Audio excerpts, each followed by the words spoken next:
इतना सुनते ही विक्रमादित्य को समझ में आ गया कि यह आत्मा केवल शक्ति से नहीं मरेगी, इसके पीछे कोई गहरा रहस्य है।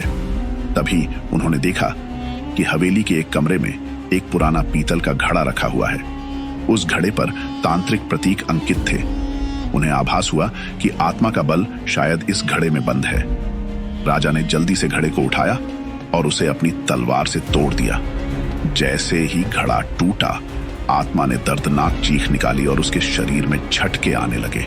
आत्मा चिल्लाई, तुमने मेरी शक्ति का स्रोत नष्ट कर दिया है राजा विक्रमादित्य, अब मेरी मुक्ति का समय आ गया है।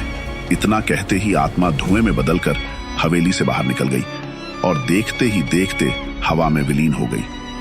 आत्मा का अंत होते ही हवेली में फैला सन्नाटा गायब हो गया और चारों ओर रोशनी फैल गई।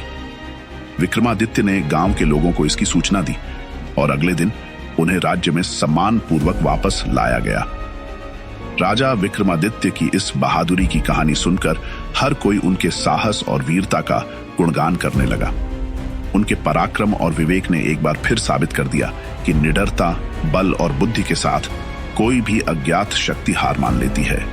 इस कहानी से यह सीखने को मिलता है कि सच्चा साहस और बुद्धिमत्ता किसी भी रहस्य और भय से पार पा सकते हैं। राजा विक्रमादित्य का साहस हमें बताता है कि यदि आप निडर होकर किसी कठिनाई का सामना करते हैं तो आप अपने लक्ष्य तक अवश्य पहुंच सकते हैं। Thanks for watching.